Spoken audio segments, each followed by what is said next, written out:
Je m'appelle Marc Jean, j'ai 74 ans, résident à Nelson Mandela. J'ai quitté la marine dans les années 63. Depuis, j'ai travaillé avec Emmaüs jusqu'en 70. J'étais responsable de communauté à Björkö en Suède et à Stockholm.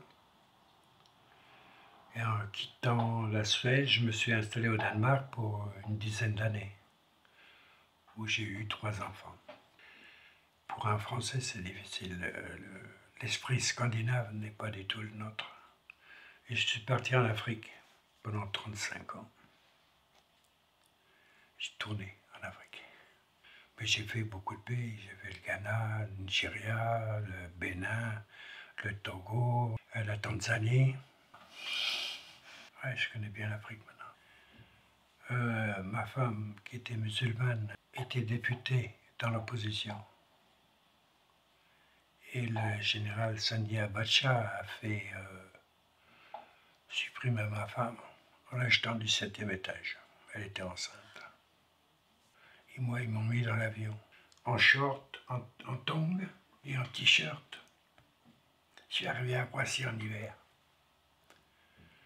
Je suis d'abord logé à Danor, qui est un foyer de jour au Mans. Et au bout de 3 mois, ils m'ont dit non, vous, votre place, c'est pas ici. Il faut aller à Mandela parce que vous serez reçu bras ouverts. C'est la vérité. Quand on paye 115 € par mois, qu'on a le chauffage, l'électricité, on a l'eau qui sont compris dans le loyer, j'ai dit, si j'étais à l'extérieur, je paierais beaucoup plus cher. J'avais besoin d'un toit et d'un endroit où je pouvais me mettre à l'aise, et ici, j'ai trouvé ce qu'il fallait, quoi. Je m'appelle Christophe Chénaud, Roger William, et j'ai 40 ans. J'ai vécu 34 ans avec ma mère. Oui, avec ma maman, enfin. Ma mère est décédée à 60 ans, vers mes 34 ans. J'ai une maladie, en fait, schizophrénie, tout ça. J'entends des voix, tout ça. Voilà. Ça, c'est dur. On m'a expliqué ce que j'avais, enfin, on m'a expliqué ma maladie. Hein. On m'a dit que je voyais des choses qui n'existaient pas. Je sais pas. Par contre, j'arrive pas à faire la différence. Est-ce que c'est vrai, est-ce que c'est pas vrai? Ça, je me pose tout le temps la question. C'est-à-dire, j'ai quitté l'hôpital psychiatrique et voilà, maintenant je suis dans un foyer, c'est mieux. On m'avait même proposé appartement thérapeutique, mais j'ai pas voulu parce que ça me faisait être avec des gens et puis j'avais peur de pas avoir l'intimité. Vous voyez, l'intimité c'est important. Parce que ça gêne, le manque d'intimité, ça gêne. Vous croyez pas? Que j'ai réussi durement à gagner mon foyer. J'ai eu un soulagement quand je suis entré dans le foyer. J'ai eu un soulagement parce que je me suis dit, ça y est, j'ai une toit sur la tête. Vous voyez?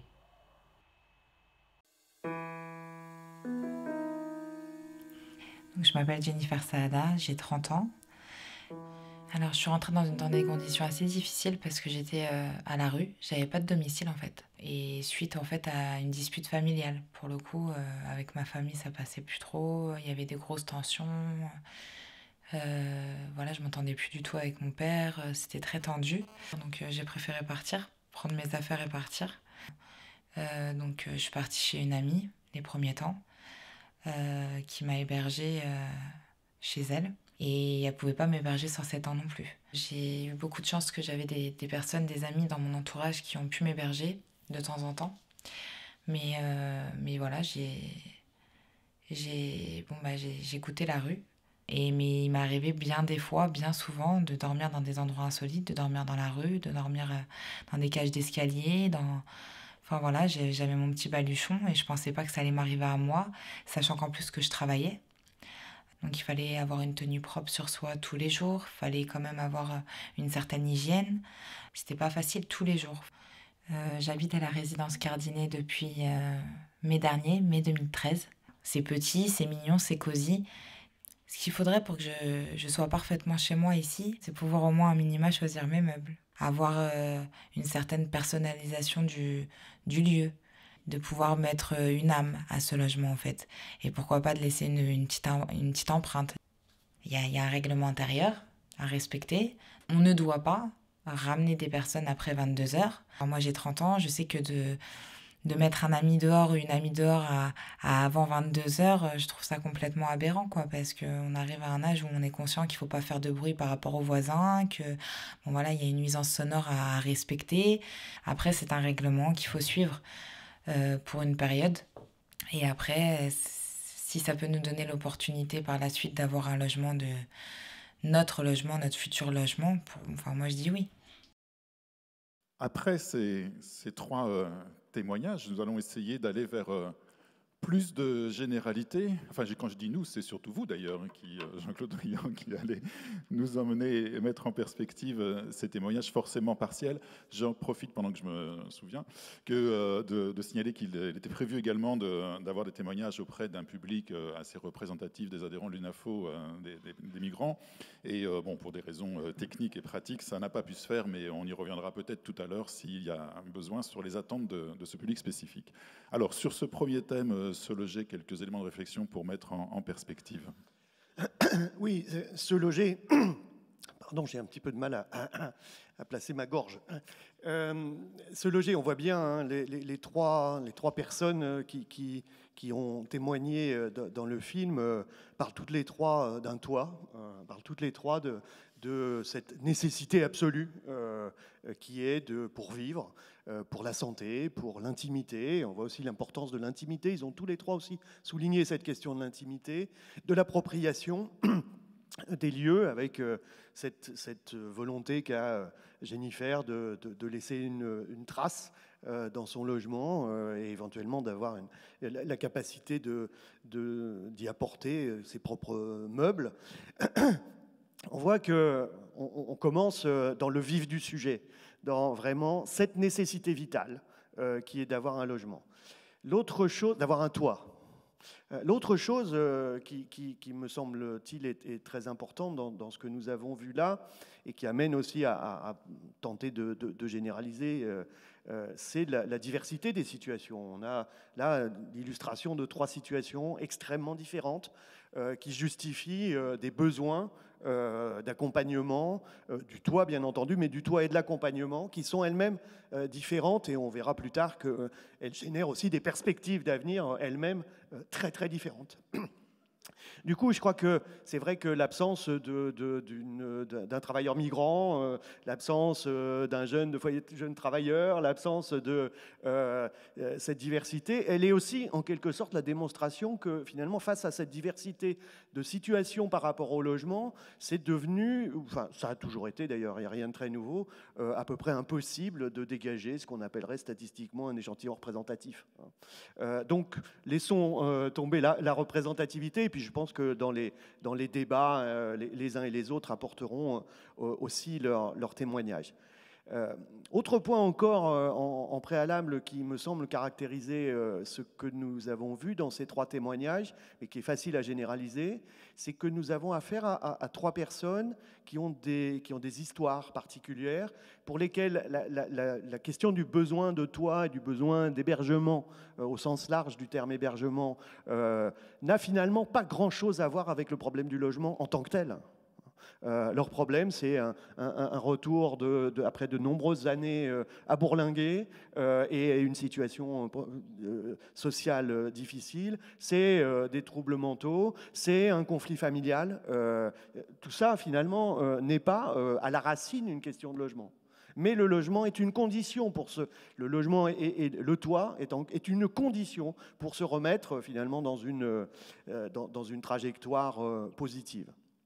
Alors, si on veut généraliser sur la question du logement, ce qui vient d'être dit là, c'est aussi la démonstration qu'il n'y a pas de solution unique et uniforme. Alors qu'aujourd'hui, il me semble que l'essentiel de la production urbaine tend à uniformiser. Et elle tend aussi à durcir les frontières entre les différents secteurs de l'hébergement. La ministre parlait de l'hébergement d'urgence, mais je crois que ce n'est pas le sujet du jour. Les formules intermédiaires, le logement qu'on va appeler le logement ordinaire, en tout cas totalement autonome et non accompagné. Il me semble qu'aujourd'hui, malgré le discours sur le logement d'abord, malgré cette nécessité constamment rappelée de fluidifier, on est encore dans une logique de durcissement des frontières entre les différents secteurs. Et ce durcissement des frontières, il conduit aussi parfois à une stigmatisation d'un certain nombre de situations de logement. Je ne parle pas de personnes, je parle de situations de logement. C'est là d'ailleurs qu'on en voit l'absurdité. Alors sur un sujet qui dépasse celui de l'UNAFO, mais quand même pas complètement, mais on voit bien comment dans de nombreuses villes, qu'elles aient un marché tendu ou pas, il y a une nouvelle catégorie qui est apparue, stigmatisée en tant que telle, c'est les DALO. Quand on est un DALO, on est censé représenter un risque ou des risques. Et c'est quand même assez préoccupant de voir qu'une catégorie qui a été créée avec les meilleures intentions du monde, le droit au logement opposable, soit capable de générer, heureusement elle ne fait pas que ça, une stigmatisation de cette sorte. Si on continue à généraliser, moi je voudrais poser juste 3 types de questions et puis on va ouvrir, je pense, le débat. La première, je le disais tout à l'heure, on parle beaucoup en France de crise du logement. Monsieur le Président, vous avez rappelé les 3,5 millions de mal logés que chaque année, de façon lancinante, la Fondation Abbé Pierre nous rappelle comme étant un scandale absolu. Scandale absolu face auquel, on peut parler de crise du logement, mais de fait, si on regarde les statistiques nationales, en fait, la grande majorité des ménages vivant en France aujourd'hui, je fais attention de ne pas dire des Français, les ménages vivant en France aujourd'hui sont bien logés et n'ont finalement jamais été aussi bien logés historiquement. Donc c'est un peu un paradoxe de parler de crise du logement dans ce pays. Et pourtant, on a ces 3 500 000 mal logés, dont une partie relève des situations qui ont été évoquées il y a quelques minutes par Jennifer, qui nous a parlé un peu de son parcours, hébergé chez une amie, probablement un conflit familial dont on peut penser qu'il émerge d'une situation de surpeuplement dans un logement où tout le monde est à l'étroit et où, à force d'être à l'étroit, ça devient impossible, ça devient intenable. Bon, tout ça sont ces situations qui s'accumulent dans ces fameux 3,5 millions. Mais il faut aussi aller largement au-delà, et je pense qu'on aura l'occasion d'y revenir, parce qu'évidemment, ça a des liens avec les activités des membres de l'UNAFO. C'est un effort financier qui, aujourd'hui, ne cesse de croître. Et j'ai fait des calculs pour la Fondation Abbé Pierre aussi, mais qui ne sont pas intégrés dans les 3,5 millions de personnes mal logées, mais qui montrent qu'on a pas loin de 4 millions, enfin un peu plus même de 4 millions de ménages en France, c'est-à-dire ça fait à peu près 9 millions de personnes, auxquels il ne reste, après avoir payé leur logement, que 500 € par mois et par unité de consommation pour faire pour prendre. Et qui du coup, après avoir payé leur logement, se trouvent, je vous passe les détails du calcul, mais se trouvent sous le seuil de pauvreté. Une fois qu'ils ont payé leur logement. Et puis on a des crises de la mobilité, on y reviendra aussi. C'est-à-dire que l'augmentation des prix des logements, le plus que doublement, partout en France, dans le pays, a fait qu'aujourd'hui, les mobilités résidentielles, la capacité à sortir d'un statut locatif, à sortir du parc locatif social, se sont considérablement réduites. On voit que les taux de rotation dans le parc social, les taux de rotation dans vos résidences tendent à augmenter, et c'est plutôt une bonne nouvelle, me semble-t-il, mais dans le parc social, elles tendent à baisser.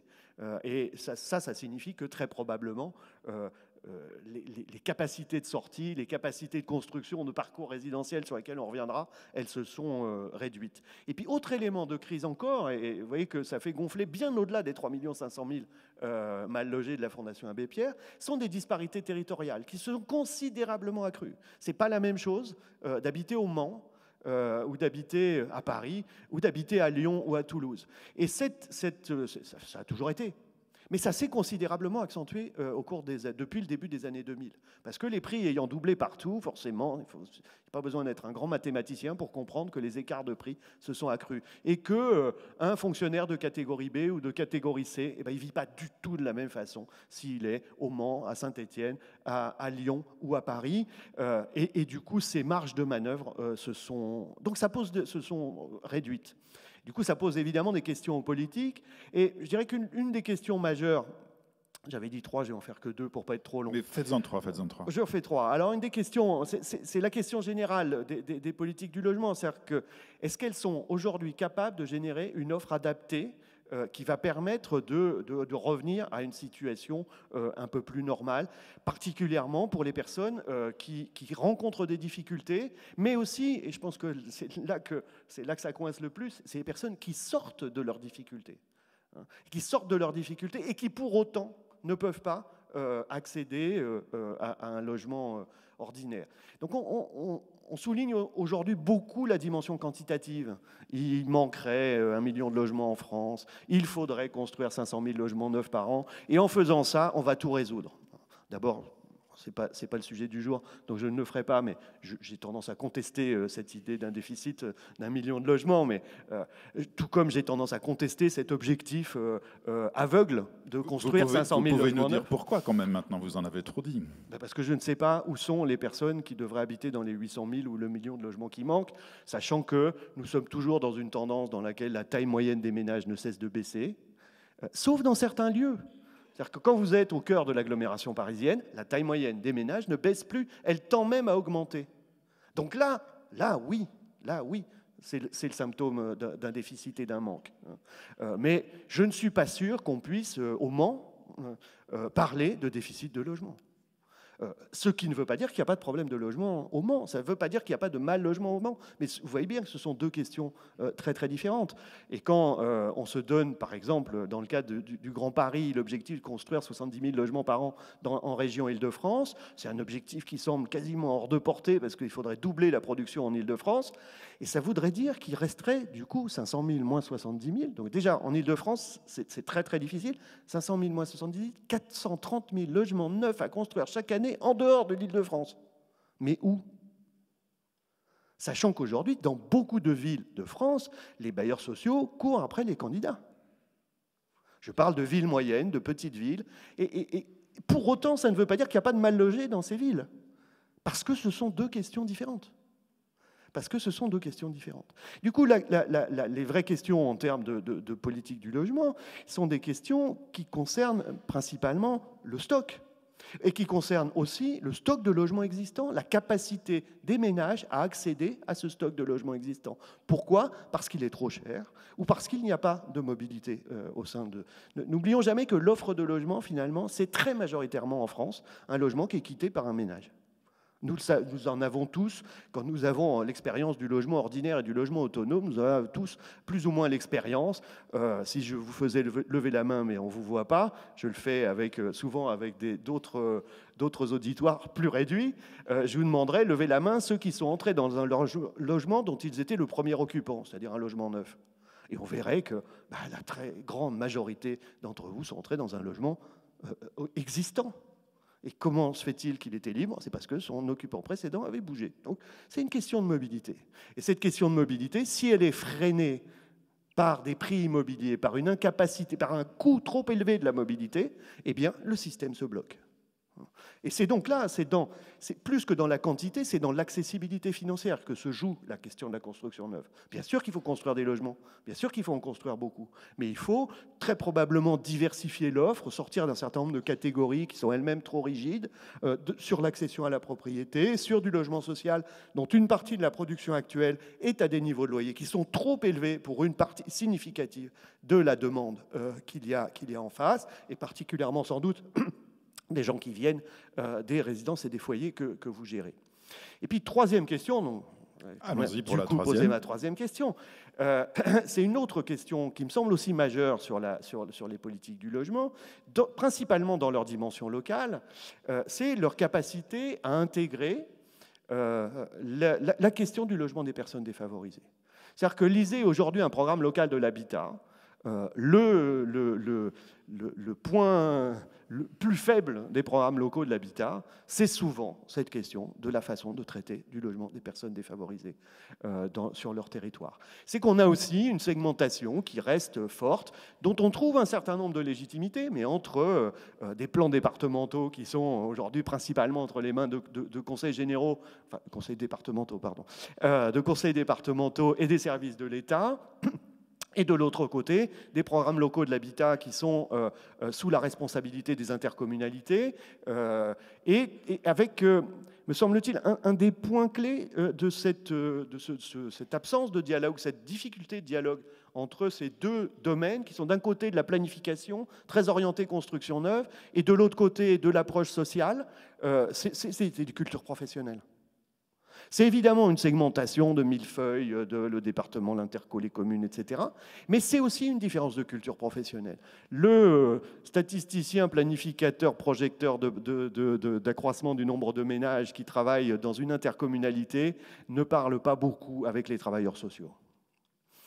Et les travailleurs sociaux eux-mêmes n'ont pas forcément toujours les clés de compréhension ni parfois la volonté d'entrer dans d'autres types de débats.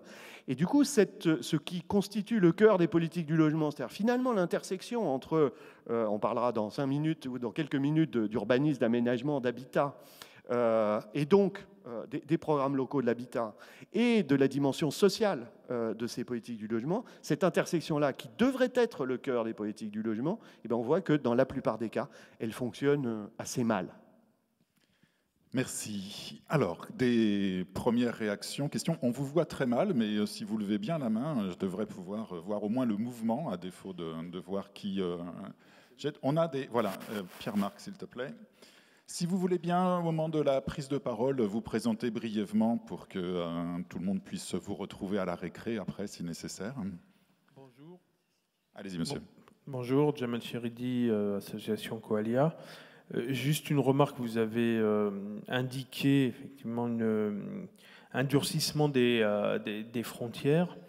On a tendance à constater aussi que, c'est une réalité, mais que cette réalité, elle se double d'une autre, à savoir qu'on note une tendance aussi à une sorte et de façon paradoxale, à une sorte d'effacement ou de gommage de ces frontières également.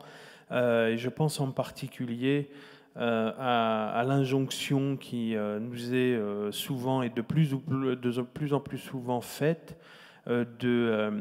d'assouplir nos critères ou nos procédures d'admission pour favoriser justement la jonction entre logement accompagné, hébergement d'urgence, et injonction de la part des services de l'État, notamment dans le cadre de la reconquête du contingent préfectoral, mais aussi de plus en plus dans le cadre du développement de l'intervention des SIAO.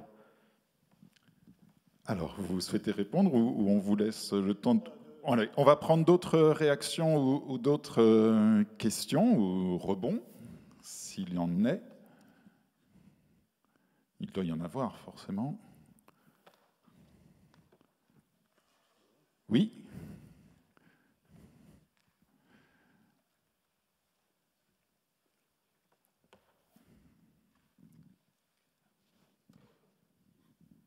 Alors, madame, si vous voulez bien vous présenter. Corinne Carmoison. Monsieur Briand nous a dit que le problème n'était pas le fait qu'il fallait construire plus de logements parce qu'ils n'étaient pas accessibles. Mais le problème de la crise du logement, c'est qu'il y a plus de demandes que d'offres. Mais lorsqu'il y aura plus d'offres que de demandes, forcément, les prix du logement baisseront. Par contre, effectivement, ces nouveaux logements construits doivent être accessibles. Et si effectivement les logements qu'on construit ont un prix trop important, effectivement, il ne va pas rencontrer la demande et on tournera dans un cercle qui n'est pas vertueux. Mais oui, il faut construire des logements, à mon sens, pour moi. Donc on ne va pas laisser la main invisible du marché se débrouiller toute seule. Un petit peu de régulation peut-être ? Bon, je vais essayer de répondre aux deux, même si je suis pas. J'ai pris la première question plus comme un témoignage. Je pense qu'une on peut s'en sortir comme ça. C'est une façon de s'en sortir. Non, parce que je suis pas sûr d'avoir la réponse à ce que vous avez dit. Je pense qu'il y a aussi une dimension d'urgence pour laquelle il faut pouvoir répondre, et où finalement, au nom de l'urgence et de la capacité de répondre, on va tendre à briser un certain nombre effectivement de frontières dont certaines avaient leur pertinence, ou un certain nombre de critères d'attribution des hébergements et des places de foyer qui vont du coup être amenés à sauter, parce qu'au nom de l'urgence, il faut être capable d'accueillir tout le monde de façon plus indifférenciée. Sur la construction, attention, je n'ai pas dit qu'il ne fallait pas construire. Voilà, je crois qu'il faut être clair. En revanche, je vais vous dire franchement une chose, je ne crois pas à l'idée selon laquelle, en construisant beaucoup, on fera baisser les prix. Malheureusement, on peut le regretter, mais n'oublions pas, encore une fois, ça revient à cette idée que l'offre de logement, c'est d'abord l'offre de logement dans le parc existant. Et que du coup, qu'est-ce qui fabrique les prix du logement? Ce ne sont pas les logements neufs. Ce sont les échanges de logements dans le parc existant. Et qu'est-ce qui a permis que les prix aient autant augmenté au cours des années 2000? C'est vrai que ça peut être un mystère, parce que je peux vous dire que je suis allé récemment dans une ville, peut-être y a-t-il des représentants du Nord ici, dans une ville qui s'appelle Maubeuge, dans laquelle les prix ont également doublé au cours des années 2000. C'est pas normal que les prix aient doublé au cours des années 2000 à Maubeuge, dans une ville dans laquelle la population ne cesse de baisser et dans laquelle on est dans une situation de crise, dans laquelle on est typiquement dans un marché détendu. Et pourtant, les prix ont doublé. Parce que ce n'est pas la quantité de logements qui détermine aujourd'hui les prix, c'est principalement le niveau des taux d'intérêt, qui, très bas, permet de solvabiliser suffisamment de demandes pour permettre aux gens de payer ces prix élevés. Suffisamment de demandes, sauf que, du coup, une partie de la demande s'en trouve exclue. Une autre partie de la demande s'en trouve exclue. Et par ailleurs, n'oublions pas que la construction de logements neufs, aujourd'hui il y a un peu plus de 31 ou 32 millions de logements en France. Si on construit 320 000 logements par an, ce qui est à peu près le rythme, et encore en 2014, on ne va probablement pas y arriver, ça ne représente qu'1%. Donc ajouter 1%, c'est tout sauf un choc d'offres, comme le vocabulaire. Un choc d'offres par la construction neuve aujourd'hui en France n'est pas envisageable. Et même si on en construisait 500 000, on serait à 1,3%. Ça ne suffira pas à faire baisser les prix. Donc il y a un besoin de régulation. Donc ne comptons pas sur la relation offre-demande et le marché pour faire baisser les prix dans l'immobilier, parce que c'est exactement le contraire qui se passe. Toute l'histoire nous le montre. Donc c'est un enjeu de régulation publique. C'est un enjeu de régulation et sans doute un enjeu qualitatif et pas uniquement de chiffres. D'autres interventions, questions ou remarques? Jamel, on n'a pas tout à fait répondu à votre question. Vous voulez qu'on y revienne ou... C'était effectivement davantage une observation qu'une question à proprement parler. Je souhaitais relativiser la notion de durcissement des frontières, qui a une réalité théorique dans le discours, mais en pratique, il y a quand même une poussée à la confusion des dispositifs qui peut avoir des effets délétères. Alors, Jamel parle de confusion, peut-être on parlera tout à l'heure de fluidité. Ça dépend de frontières entre quoi et quoi on parle, en fait. Il y a aussi ça, c'est un peu une question d'échelle. J'ai une culture initiale de géographe, donc les questions d'échelle, ça nous préoccupe. Je pense qu'il me semble quand même qu'on a un durcissement des frontières entre ce qui est le logement ordinaire autonome, et les autres secteurs, de l'hébergement en passant par le logement accompagné et les formules intermédiaires. Et qu'entre ces trois domaines, on a un durcissement des frontières. À l'intérieur de ces domaines, effectivement, probablement, mais là en plus vous êtes beaucoup mieux placé que moi pour en parler. On y reviendra sans doute dans notre troisième temps par rapport à des questions de fluidité. Il y a une demande de prise de parole. Oui, bonjour. Donc moi, je suis chargée de la mission hébergement à la ville de Aubervilliers, dans le 93, qui est donc une commune particulièrement concernée par les problèmes d'hébergement et de logement. C'est une des communes les plus pauvres de France. Je voulais juste réagir, du coup, moi, je vais avoir un point de vue très local, juste sur la question des produits qui sont effectivement très normés, en fait, qui sortent, d'ailleurs on parle de produits, c'est peut-être pas forcément le terme adéquat, qui poussent des fois à adapter finalement le projet de vie des gens à des possibilités qu'on a de logement dans les structures et non plus l'inverse. Et j'ai l'impression qu'il y a effectivement un décrochage entre les réalités qu'on observe sur les territoires, les réalités des personnes et la manière de produire. Et pourtant, plus la personne est en précarité, plus elle a besoin d'une dimension locale, quoi, quand elle a ses attaches, etc. Et du coup, aujourd'hui, on est un peu dépossédés, nous, sur la ville, par le SIAO, qui, du coup, capte toutes les orientations. Et du coup, plus on produit de l'hébergement, plus on se spécialise un peu plus comme un territoire d'accueil des plus précaires, et on ne résout pas les problèmes de la population localement présente. Donc, en ça freine les projets. Aujourd'hui, clairement, la ville ne veut plus faire de projets d'hébergement, et on comprend, on ne peut pas y plonger davantage. Voilà, sur la question du décalage encore aussi entre les projets proposés et les réalités territoriales, vraiment on perd la dimension dentelle et bon, en dernière instance, les gens vivent quand même dans une commune. Hein. Et puis bon, c'est les communes qui ont la compétence urbanisme aussi. On fait un peu des projets un peu hors sol. Par exemple, on entend beaucoup parler de l'habitat intergénérationnel.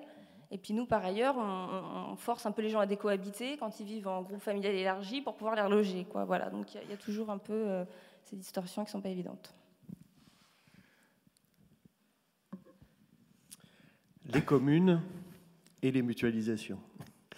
En fait, on est là dans un débat qui est un des débats majeurs, alors qui est encore plus marqué, encore plus puissant en Île-de-France et dans le cœur de l'Île-de-France. Donc je vois bien ce que vous pouvez dire à propos d'Aubervilliers. Une des questions quand même est de se demander si on peut encore se permettre au cœur de l'Île-de-France de raisonner dans un périmètre strictement communal. Je comprends bien, mais c'est un peu la quadrature du cercle. Hein. On ne va pas la résoudre avec un grand trait de crayon en disant on va faire le Grand Paris, on va tout mutualiser, ou on va avoir des grands territoires dans lesquels on va tout mutualiser, et ça ira mieux que les égoïsmes communaux.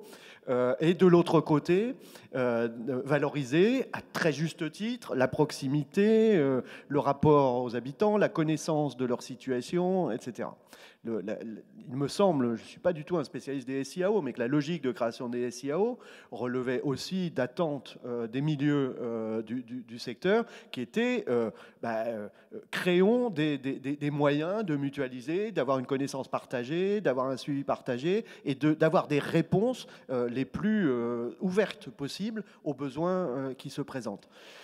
Je n'ai pas véritablement la réponse. Moi, je suis plutôt un promoteur de l'intercommunalité, pas forcément du tout et dans tout du Grand Paris, parce que, enfin, de la première version du Grand Paris qui me semble poser un certain nombre de problèmes. Et je suis plutôt quand même un promoteur de l'intercommunalité et de la nécessité de coopération entre les acteurs.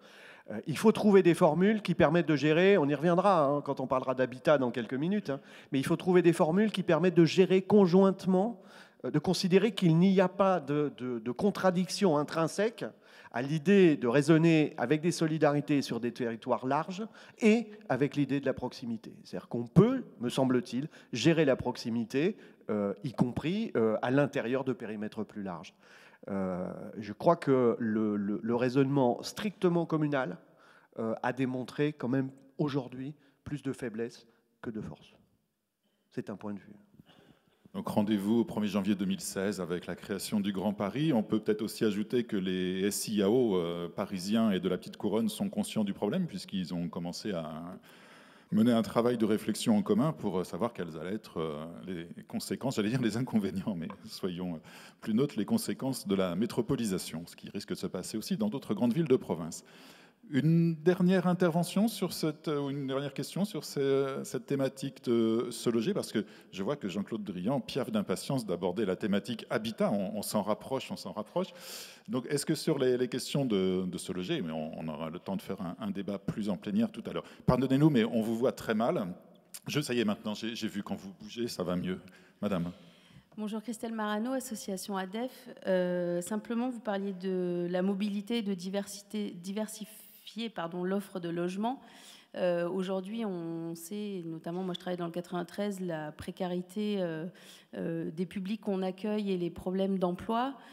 Comment pouvoir y répondre quand on a des bassins d'emploi qui sont quand même peu diversifiés, et en tout cas très localisés, et les problématiques de transport également. Ça, ce sont des questions d'urbanisme. Ça, c'est une question de la deuxième séquence.